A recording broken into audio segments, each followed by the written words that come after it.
Pemirsa, Rocky Gerung menilai polemik ijazah Presiden Joko Widodo sebagai persidangan yang keliru arah sejak awal. Membawa riset dan perdebatan akademik ke ruang sidang pidana dianggap salah alamat dan mencederai tradisi berpikir ilmiah. Pemirsa, Rocky mengatakan dalam logika akademik, riset tidak pernah final dan tidak bisa diputuskan dengan palu hakim. Inti persoalan bukan terletak pada ada atau tidaknya ijazah semata. Ia juga membandingkan dengan kasus Bill Clinton yang dijatuhi sanksi bukan karena skandal moral, namun karena berbohong di hadapan publik. Jadi kalau kasus yang ditulis oleh Dr. Tifa ini dibawa ke meja sidang di depan hakim, bahkan tidak akan selesai di meja sidang. Karena riset itu selalu sifatnya ongoing, in the making, nggak akan berhenti. Jadi percuma membawa kasus ini ke meja sidang. Bawa kasus ini ke meja sidang akademis. Itu yang dari awal saya inginkan. Ya, pemirsa, Presiden ke-7 Joko Widodo merespon soal gugatan ke Mahkamah Konstitusi agar melarang keluarga Presiden dan Wakil Presiden untuk maju di pemilihan Capres dan Cawapres. Jokowi menegaskan setiap warga negara memiliki kedudukan konstitusional yang sama dan ia akan menghormati putusan MK.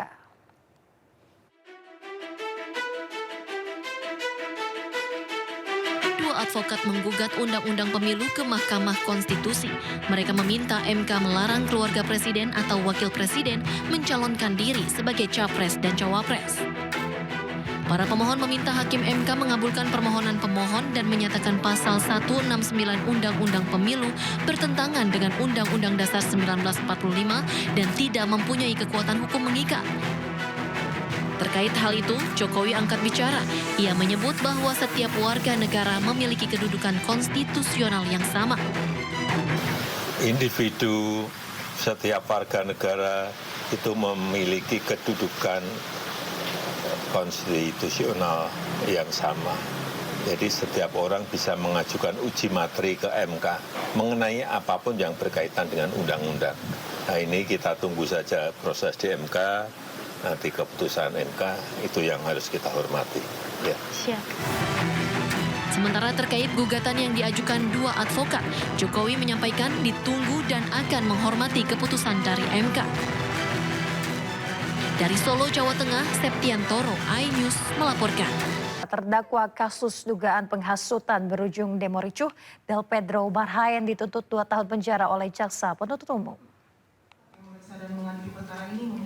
Pemirsa, tuntutan ini dibacakan JPU di hadapan majelis hakim pada sidang pembacaan tuntutan Jumat siang. Selain Del Pedro, 3 terdakwa lain yakni Syahdan Hussein, Muzaffar Salim, dan Khorik Anhar juga tuntut pidana 2 tahun penjara.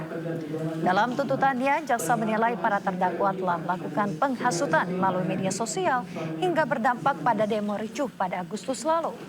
Merespon tuntutan JPU, para terdakwa akan menyampaikan pledoi pada 2 Maret mendatang.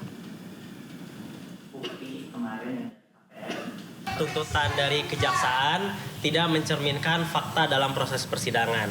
Fakta proses persidangan jelas menerangkan bahwa saksi anak, bahkan juga beberapa ahli menyatakan bahwa tidak bisa kerusuhan di dalam peristiwa Agustus dibebankan terhadap satu faktor saja. Itu pertama keterangan dari ahli. Berikut dari saksi anak dan juga para pendemo menyatakan bahwa tidak ada yang terhasut oleh konten-konten kami. Nah, dalam kesimpulan tersebut kami memandang bahwa tuntutan yang diberikan oleh kejaksaan tadi tidak menggambarkan cerminan dari proses persidangan yang ada dan mengaburkan fakta utama persidangan dan mengaburkan tujuan utama dari pengungkapan kerusuhan Agustus lalu. Begitu. Pemirsa, pasca polemik pengadaan mobil dinas keluarga Gubernur Kalimantan Timur Rudi Masud disorot publik. Istri, adik hingga kakak kandung Rudi menduduki kursi jabatan strategis.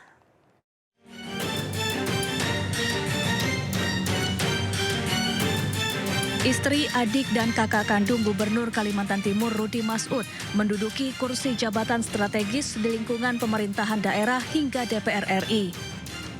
Istri Rudi Masud, Sarifah Suraidah, menjabat sebagai anggota Komisi 6 DPR RI dari fraksi Partai Golkar. Ia terpilih menggantikan suaminya Rudi Masud yang maju di Pilgub Kaltim. Di sisi lain, gaya berpakaian Sarifah Suraidah mengundang perhatian warganet. Sarifah kerap berpakaian nyentrik bergaya khas noni Belanda. Sebagian warganet menilai gaya Sarifah unik dan merupakan kebebasan berekspresi. Tapi ada juga yang menilai berlebihan. Selain istrinya, kakak Rudi Mas'ud, Hasanuddin Mas'ud, menjabat sebagai Ketua DPRD Kalimantan Timur.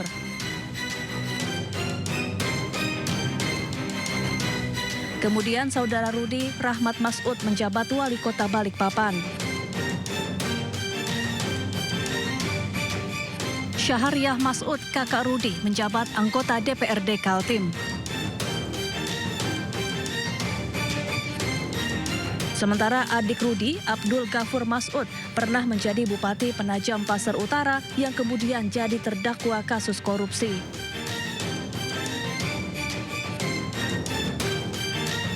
Rudi Mas'ud membantah tuduhan politik dinasti. Menurutnya, keluarganya memenuhi syarat untuk mengikuti pemilu dan dipilih langsung oleh rakyat. Tim Liputan iNews melaporkan. Ya, pemirsa, rumah mantan PJ Sekda Kabupaten Pati Rioso digeledah oleh KPK. Pemeriksaan merupakan buntut dari kasus yang menjerat Bupati Pati nonaktif Sudewo atas dugaan pemerasan kepada calon perangkat desa di Bumi Minatani. Suasana di kediaman Rioso di Kabupaten Pati, Jawa Tengah tiba-tiba ramai oleh kedatangan petugas KPK yang datang dengan pengawalan aparat kepolisian bersenjata lengkap. Petugas langsung masuk ke rumah dan melakukan penggeledahan secara menyeluruh selama 4 jam.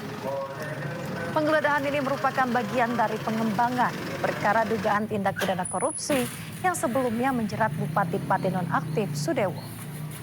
Penyidik dikabarkan tengah menyusuri dugaan adanya aliran dana dan juga peran sejumlah pihak dalam pengelolaan anggaran di lingkungan pemerintah Kabupaten Pati. Dari lokasi penggeledahan, petugas membawa sejumlah koper dan juga dokumen penting serta alat elektronik yang diduga berisi catatan aliran dana serta data proyek pembangunan tahun anggaran berjalan.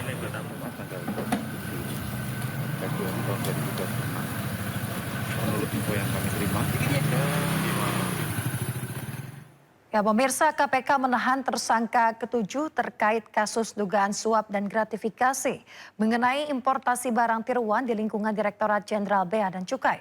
Penetapan lantaran ada keterlibatan tersangka dalam temuan uang 5 miliar rupiah dalam koper. Berikut informasinya.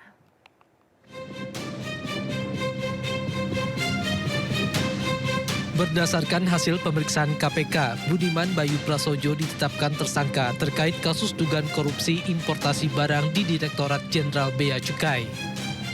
Pada penggeledahan rumah di Ciputat, KPK menyita sejumlah barang bukti di antaranya uang senilai 5 miliar rupiah. KPK mengungkap barang palsu dan ilegal bisa masuk ke Indonesia karena kasus suap pegawai Direktorat Jenderal Bea Cukai Kementerian Keuangan. KPK kemudian menaikkan perkara ini ke tahap penyidikan dan menetapkan 6 orang tersangka. Penyidik kemudian melakukan serangkaian kegiatan penyidikan baik melalui pemeriksaan terhadap para tersangka, saksi, kemudian juga pihak lainnya maupun kegiatan upaya paksa lainnya seperti penggeledahan di beberapa tempat yang diduga ada barang-barang atau ada bukti-bukti terkait dengan perkara tindak pidana dimaksud.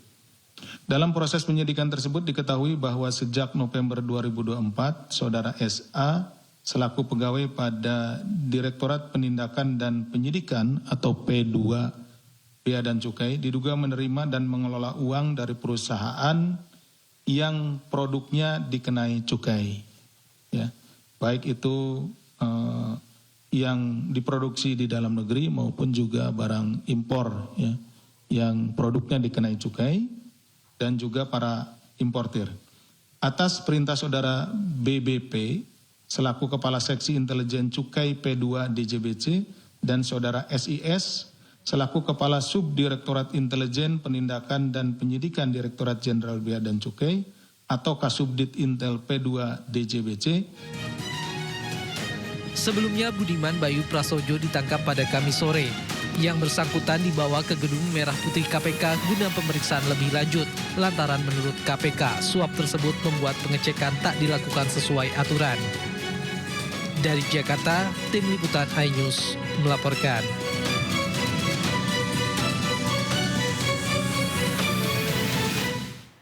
Ya, pemirsa, KPK ungkap ada setoran bulanan kepada pejabat Dirjen Bea Cukai untuk loloskan barang impor palsu atau KW. Menurut KPK, uang setoran capai 7 miliar rupiah per bulannya.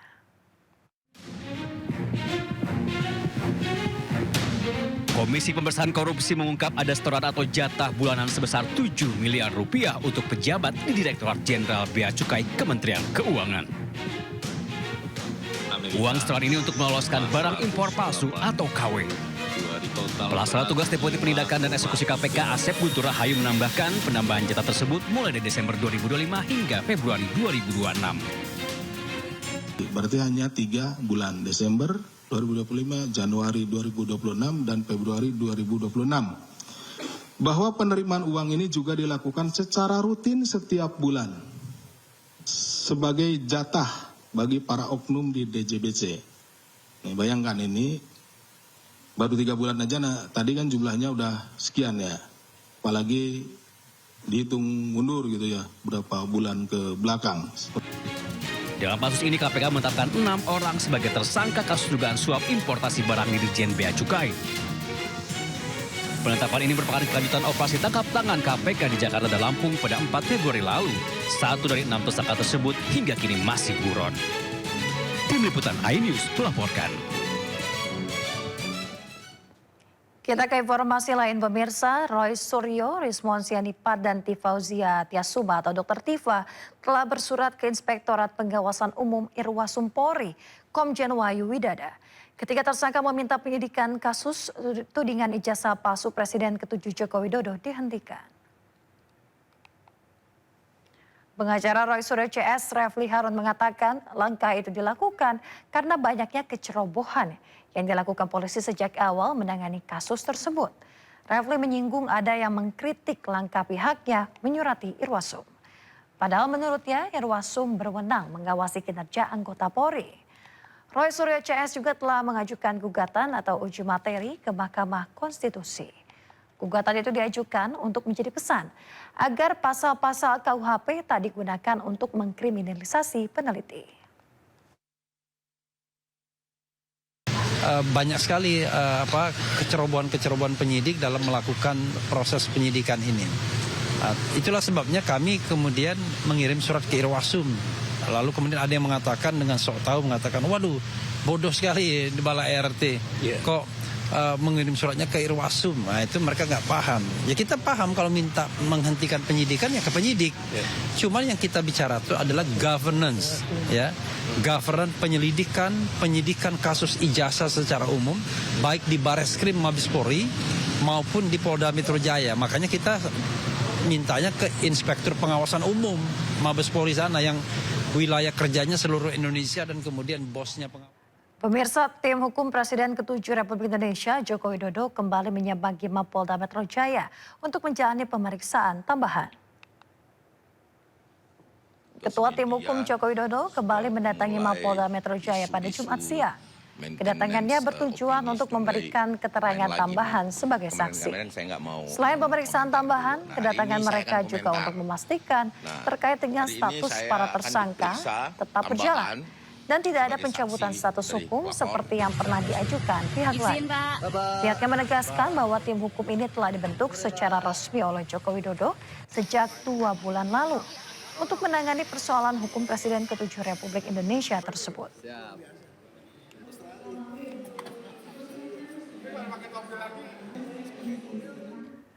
Pemirsa, Rocky Gerungun menilai polemik ijazah Presiden Joko Widodo sebagai persidangan yang keliru arah sejak awal. Membawa riset dan perdebatan akademik ke ruang sidang pidana dianggap salah alamat dan mencederai tradisi berpikir ilmiah. Pemirsa, Rocky mengatakan dalam logika akademik, riset tidak pernah final dan tidak bisa diputuskan dengan palu hakim. Inti persoalan bukan terletak pada ada atau tidaknya ijazah semata. Ia juga membandingkan dengan kasus Bill Clinton yang dijatuhi sanksi bukan karena skandal moral, namun karena berbohong di hadapan publik. Jadi kalau kasus yang ditulis oleh Dr. Tifa ini dibawa ke meja sidang di depan hakim, bahkan tidak akan selesai di meja sidang. Karena riset itu selalu sifatnya ongoing, in the making, nggak akan berhenti. Jadi percuma membawa kasus ini ke meja sidang. Bawa kasus ini ke meja sidang akademis. Itu yang dari awal saya inginkan. Ya, pemirsa, Presiden ke-7 Joko Widodo merespon soal gugatan ke Mahkamah Konstitusi agar melarang keluarga Presiden dan Wakil Presiden untuk maju di pemilihan Capres dan Cawapres. Jokowi menegaskan setiap warga negara memiliki kedudukan konstitusional yang sama dan ia akan menghormati putusan MK.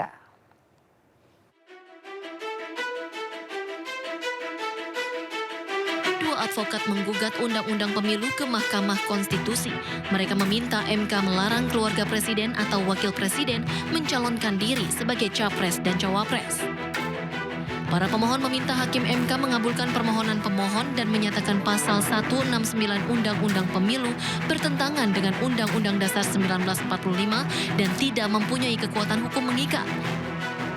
Terkait hal itu, Jokowi angkat bicara.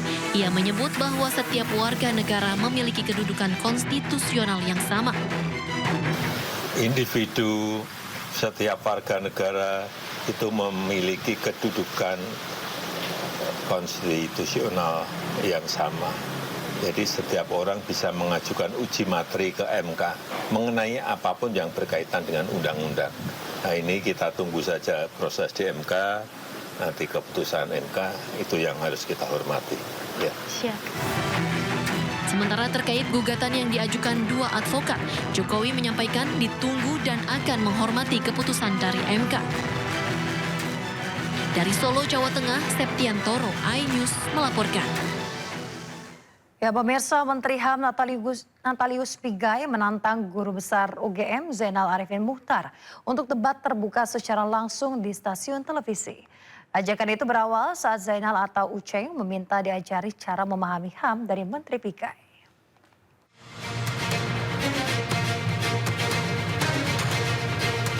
Berawal dari saling berbalas cuitan di media sosial, perseteruan Menteri HAM Natalius Pigai dan Guru Besar UGM Zainal Arifin Muchtar atau Uceng kian memanas. Adalah Uceng yang pertama kali menulis di media sosial tentang keinginannya untuk belajar memahami HAM dari Pigai. Di akun X, Uceng menulis jika ia ingin sekali berdiskusi dan berdebat dengan Pigai tentang kasus HAM di Indonesia.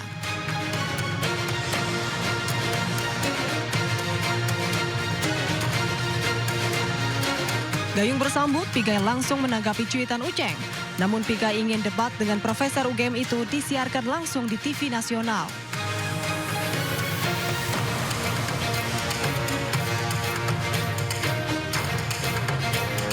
Tak mau kalah, Uceng langsung membalas cuitan Pigai.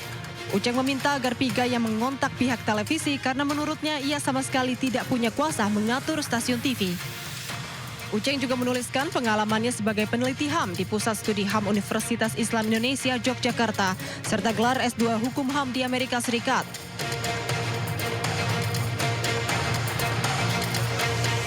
Bukan tanpa alasan, ajakan debat terbuka itu disampaikan Uceng. Sebelumnya, Pigai menulis cuitan panjang di media sosial. Ia menuliskan perjalanan hidupnya sebagai korban HAM hingga menjadi orang nomor 1 di bidang HAM. Pigai juga menulis jika Zainal Arifin Muchtar hanya seorang guru besar yang dibesar-besarkan.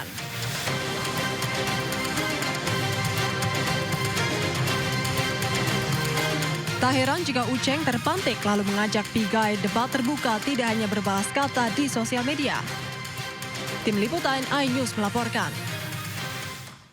Pemirsa, pekan kedua Ramadan, harga sayuran di sejumlah pasar tradisional mulai naik. Kenaikan harga terjadi akibat cuaca buruk yang melanda sejumlah daerah. Pemirsa, di pasar di wilayah Jakarta, harga sayur mayur seperti kol, kangkung, oyong, dan pare terpantau mengalami kenaikan cukup signifikan. Kenaikan harga terjadi karena sejumlah daerah masih mengalami cuaca buruk, sehingga mempengaruhi hasil panen. Sementara itu pemirsa, harga cabai yang sebelumnya naik ini berangsur normal. Adapun harga daging sapi dan telur ayam masih terpantau stabil.